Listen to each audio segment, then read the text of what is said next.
सुबह की कोमल किरणें खिड़की से झांक रही थीं। बाहर मोहल्ले में साफ सफाई चल रही थी और हर घर से धूप दीप की खुशबू आ रही थी। आज छठ पूजा का पहला दिन था। छोटा आरव 8 साल का प्यारा सा बच्चा अपनी माँ के साथ बैठा था। माँ गेहूं सुखा रही थीं और आरव उनके पास आकर बोला, माँ, ये सब लोग छठ पूजा क्यों मनाते हैं? ये क्या होता है? सब लोग नदी में जाकर डूबते डूबते सूरज को क्यों देखते हैं? माँ मुस्कुराते हुए बोली, अरे बेटा, वो डूबना नहीं होता, उसे अर्घ देना कहते हैं। ये पूजा बहुत खास होती है, सूर्य भगवान और छठी मैया की पूजा। छठी मैया कौन है वो? माँ ने गेहूं की टोकरियां साइड रखीं और आरव को अपनी गोद में बिठा लिया। धूप की किरणें दोनों के चेहरे पर चमक रही थीं। माँ ने कहानी शुरू की। बहुत बहुत साल पहले जब धरती पर लोग दुखी थे, तब भगवान ने एक देवी को भेजा, छठी मैया। वो हर बच्चे की रक्षा करती थी, हर माँ की मनोकामना पूरी करती थी। इसीलिए लोग उन्हें संतान देने वाली देवी मानते हैं। मतलब वो बच्चों की मैया है? हाँ बेटा, जैसे तुम्हारी मम्मी तुम्हारी रक्षा करती है, वैसे ही छठी मैया सबकी करती हैं। आरव ध्यान से सुन रहा था। बाहर से ढोलक की धीमी आवाज आ रही थी। केलवा जा चल जई हो। माँ ने मुस्कुराकर कहा। अब सुनो, ये पूजा कैसे शुरू हुई थी? माँ ने बताना शुरू किया। बहुत पुरानी बात है, जब राजा प्रियव्रत और रानी मालिनी के कोई संतान नहीं थी। उन्होंने सूर्य भगवान की उपासना की और तब छठी मैया ने उन्हें एक पुत्र दिया।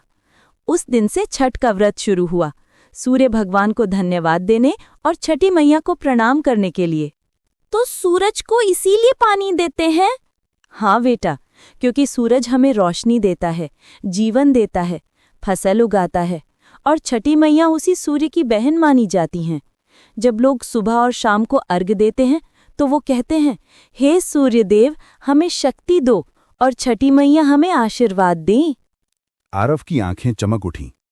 उसे याद आया कि कल रात उसने देखा था कि उसकी दादी, मामी और पड़ोस की आंटी सब मिलकर ठेकुआ बना रही थीं। माँ, दादी कल रात ठेकुआ बना रही थी, वो भी छठ का हिस्सा है?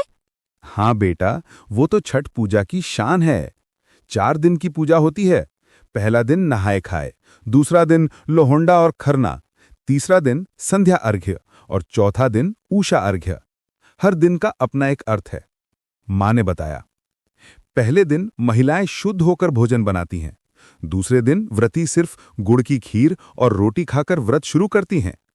तीसरे दिन सब नदी किनारे जाकर डूबते सूरज को अर्घ्य देते हैं और चौथे दिन सुबह सुबह उगते सूरज को अर्घ्य देकर पूजा पूरी होती है। सब कुछ खाए पिए पूरा दिन? हाँ बेटा, पर जब मन में विश्वास हो तो सब आसान लगता है। लोग व्रत रखते हैं ताकि उनका परिवार खुश रहे, बच्चे सुरक्षित रहें और जीवन में प्रकाश बना रहे। आरव की आंखों में अब उत्सुकता की जगह श्रद्धा आ गई थी। वो बोला, माँ, मैं भी कल सूरज भगवान को प्रणाम करूंगा और छठी मैया से बोलूंगा, सबको खुश रखो। यही तो असली पूजा है बेटा, सच्चे मन से प्रार्थना करना। अगले दिन सुबह आरव अपनी माँ के साथ घाट पर गया। लोगों के चेहरे पर तेज था, सबके हाथों में टोकरी जिसमें फल, ठेकुआ और दीपक थे। नदी में सूरज की सुनहरी परछाई पड़ रही थी।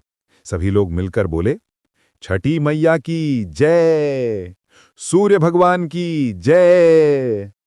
आरव ने भी दोनों हाथ जोड़कर कहा, धन्यवाद सूर्यदेव कि आप हर दिन हमें रोशनी देते हैं। माँ मुस्कुरा रही थीं। उन्हें लगा जैसे आरव अब सिर्फ सवाल पूछने वाला बच्चा नहीं रहा, बल्कि अब उसने भक्ति की गहराई को महसूस कर लिया है। छठ पूजा सिर्फ एक पर्व नहीं, एक श्रद्धा, एक संस्कार और प्रकृति के प्रति आभार का प्रतीक है। जहां हर माँ अपने परिवार के सुख की कामना करती है और हर बच्चा सीखता है, कृतज्ञ होना यही असली पूजा है। ये थी आरव और उसकी माँ की कहानी, एक मासूम सवाल और एक सुंदर परंपरा की व्याख्या। अगली बार जब सूरज उगे तो एक बार उसे प्रणाम जरूर करना, क्योंकि वही जीवन की असली रोशनी है।